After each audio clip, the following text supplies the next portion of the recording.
Colonel David Westbrook stood in the operations tent at Long Bin in October 1967 and listened to a report from an American battalion commander that made him question whether the commander was describing a combat engagement or describing a military disaster. An American company, numbering approximately 120 soldiers, had been conducting a search and destroy operation in an area adjacent to the Australian operational sector. The company had encountered what was estimated to be a Viet Cong force of approximately 50 soldiers.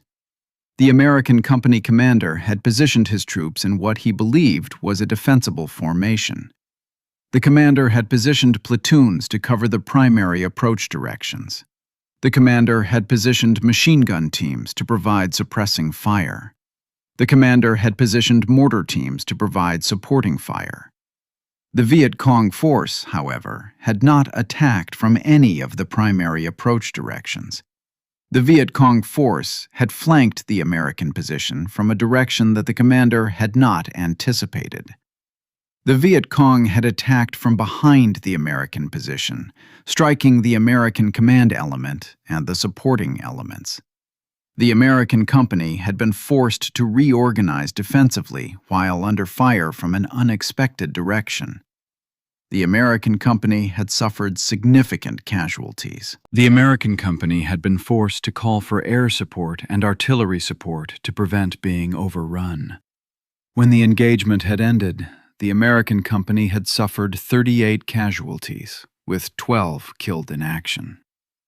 The Viet Cong force had disappeared into the jungle after the engagement, leaving behind minimal evidence of Viet Cong casualties. The American company commander reported that the Viet Cong had employed sophisticated flanking tactics that had placed the American position at extreme disadvantage. Colonel Westbrook was troubled by this report. The Viet Cong had employed flanking tactics, but flanking tactics were not particularly sophisticated. The problem was that the American company commander had apparently not anticipated that flanking tactics would be employed. Westbrook requested a detailed briefing from the company commander about the engagement. The company commander arrived at the operations tent and provided a detailed account of the engagement. The company commander explained that he had positioned his troops based on the primary approach directions into the area where the company was operating. The commander had assumed that any Viet Cong force would approach from one of the obvious directions. The Viet Cong force, however, had moved through terrain that the commander had assumed was impassable. The Viet Cong had approached from a direction that was so unlikely that the commander had not positioned troops to cover that direction. Westbrook listened to this explanation and recognized a pattern that he had been observing for months. Australian forces, when operating in the same areas, were apparently not surprised by flanking maneuvers. Australian forces were apparently not suffering the same level of casualties from flanking attacks. Westbrook requested information about recent Australian operations in the area. The Australian liaison officer provided after-action reports from recent Australian patrols in areas adjacent to where the American company had been operating. The Australian reports documented that Australian patrols had encountered multiple Viet Cong forces and had observed the Viet Cong employing flanking maneuvers. But the Australian patrols had apparently anticipated the flanking maneuvers and had positioned their forces to defend against flanking attacks. This recognition prompted Westbrook to request a meeting with the Australian liaison officer to discuss how Australian forces anticipated and defended against flanking attacks. The Australian officer, Major Peter Ashford, provided a straightforward explanation. "We assume that any enemy force will attempt to attack from directions that we have not anticipated. We do not assume that the enemy will attack from obvious directions. We position our forces to be defensible from any direction, not just from the directions that we believe are most likely." This explanation seemed almost painfully obvious to Westbrook. Of course, forces should be positioned to defend against attacks from any direction. But apparently American forces were not following this principle. American forces were positioning their troops based on assumptions about where the enemy would attack, and those assumptions were proving incorrect.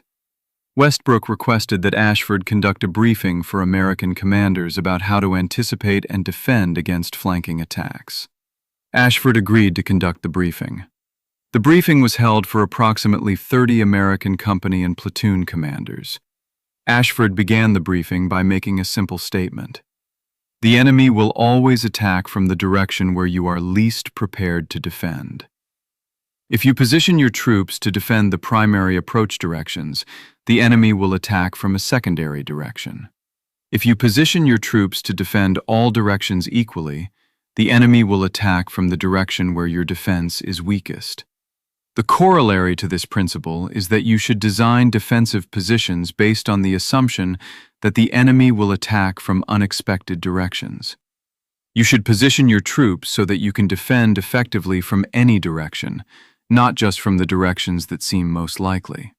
Ashford then described specific Australian methodology for designing defensive positions that were defensible from any direction. The methodology involved positioning troops so that they had overlapping fields of fire from multiple directions. The methodology involved positioning reserves so that they could reinforce any direction quickly.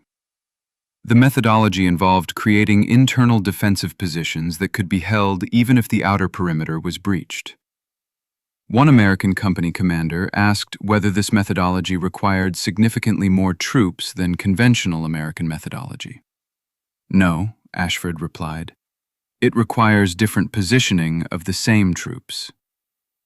The methodology requires accepting that you cannot always control the terrain immediately surrounding your position. The methodology requires designing positions so that you can defend effectively even if the enemy has achieved surprise. Ashford continued. The American tendency is to position troops to dominate the terrain immediately surrounding your position. You want to control the area around your position. But in jungle terrain, you cannot always control the terrain around your position. The enemy can move through terrain that you cannot see and cannot control. You must design your defensive position to be defensible even when the enemy has moved through terrain that you did not think was passable. This explanation captured something fundamental about the difference between American and Australian approaches to defensive positioning.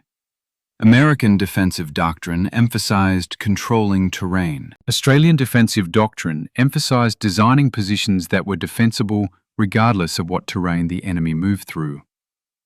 By November 1967, American commanders were beginning to modify how they positioned troops based on the methodology Ashford had described. American companies were beginning to position troops to defend against attacks from unexpected directions, rather than positioning troops only to cover the obvious approach directions. But the process of changing how troops were positioned was slow. Commanders who had spent years using conventional positioning methodology were reluctant to abandon that methodology based on briefings and doctrine change. By 1968, however, the casualty rate among American units that had adopted the Australian methodology for defensive positioning was measurably lower than the casualty rate among American units that maintained conventional positioning methodology. This measurable difference in casualty rates began to provide evidence that the Australian methodology was more effective than conventional American methodology. Commanders who had been skeptical about changing their positioning methodology began to recognize that the Australian methodology produced better results. One particularly significant engagement in January 1968 demonstrated the effectiveness of the Australian methodology. An American company, which had been trained in the Australian defensive methodology, was conducting operations in an area where multiple Viet Cong forces were operating. The company commander, Captain Robert Hayes, had positioned his troops based on the Australian methodology. The company was positioned to defend against attacks from any direction, not just from the obvious approach directions. When the Viet Cong attacked, they attacked from a direction that had not been an obvious approach direction. The Viet Cong flanked the American position, but the American troops were already positioned to defend against the flanking attack. The American company repelled the Viet Cong attack with minimal casualties. The after-action report for the engagement noted that the American company's ability to defend against the flanking attack had resulted in successful repulsion of the Viet Cong force. Captain Hayes, in his after-action report, explicitly credited the Australian defensive methodology for the successful defense against the flanking attack. This after-action report became legendary among American commanders. The report demonstrated that the Australian methodology produced tangible results in terms of reduced American casualties and successful defense against Viet Cong attacks. By mid-1968, American commanders throughout Vietnam were aware of the Australian defensive methodology and were aware that the methodology produced measurable improvements in casualty rates and defensive effectiveness. The phrase, "they always come from behind," became standard terminology among American commanders for describing the Australian principle that enemy forces would attack from the direction where your defense was weakest. American commanders began to brief their troops using this phrase. Commanders would tell soldiers, "The enemy will always come from behind. Position yourself so that you can defend from any direction. Do not assume that the enemy will attack from the direction where you expect them to attack." By 1969, the Australian defensive methodology had become so integrated into American military operations that many American commanders no longer explicitly attributed the methodology to Australian sources. The methodology had become part of American military culture. But the origins of the methodology could be traced back to Australian military practice and to the Australian principle that defensive positions should be designed to defend against attacks from unexpected directions. The slouch hat represented Australian military effectiveness in tactical operations. The flanking maneuver principle represented something different. It represented Australian understanding of how enemy forces operated and Australian methodology for defending against those operations. These represented different kinds of Australian influence on American military in Vietnam. Both influenced how American military personnel conducted military operations. By the year 2000, American military doctrine still reflected the Australian principle that defensive positions should be designed to defend against attacks from unexpected directions. American military personnel understood that positioning troops based on assumptions about where the enemy would attack was risky. American military personnel understood that troops should be positioned to defend against attacks from any direction. This principle, which had been explained by Major Peter Ashford in 1967, had persisted through decades and had become part of American military doctrine. Military academies taught the principle using the phrase, "they always come from behind." Students at military academies learned that defensive positions should be designed to defend against attacks from unexpected directions. By the year 2020, more than 50 years after Ashford had explained the Australian defensive methodology, American military personnel were still using the phrase, "they always come from behind," to describe the principle that enemy forces would attack from the direction where defense was weakest. One Army War College instructor described the principle to students. The Australian military understood that enemy forces will always attempt to attack from the direction where your defense is weakest. This principle seems obvious, but many military commanders fail to follow this principle when positioning their troops. They position troops to defend against attacks from the directions they expect, rather than positioning troops to defend against attacks from any direction. This failure results in casualties that could be prevented through better defensive positioning. The slouch hat had become an icon of Australian military culture. The principle that enemies come from behind had become a principle of American defensive doctrine. Both represented the Australian presence in Vietnam and the Australian influence on American military thinking. Westbrook, the American colonel who had first recognized the pattern of flanking attacks against American positions, eventually became an advocate for Australian defensive methodology. By the time Westbrook retired from the military in 1975, he had spent years teaching American commanders about the Australian principle of defensive positioning. When Westbrook was interviewed about his career and about his advocacy for Australian defensive methodology, he reflected on the significance of what the Australians had taught. The Australians understood something fundamental about defensive operations, Westbrook said. They understood that you cannot always predict where the enemy will attack.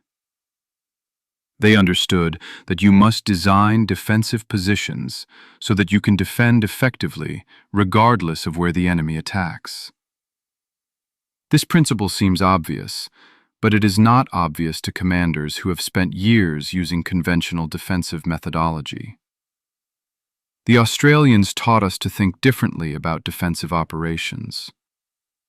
By the year 2025, the Australian principle that defensive positions should be designed to defend against attacks from any direction had become so integrated into American military doctrine that its Australian origins were often not explicitly acknowledged. But the principle remained. The phrase, "they always come from behind," remained. The understanding that enemy forces will attack from the direction where your defense is weakest remained. All of it traced back to 1967, when an American colonel had observed that Australian forces were not suffering the same level of casualties from flanking attacks that American forces were suffering. All of it traced back to briefings conducted by an Australian major who had explained that defensive positions should be designed to defend against attacks from unexpected directions. That explanation, initially resisted by many American commanders, had eventually been accepted and had been integrated into American military doctrine. The Australian influence, visible in the slouch hat, was also present in less visible but equally important aspects of military operations. The Australian influence on how American forces defended against flanking attacks persisted long after the slouch hat had become a historical artifact.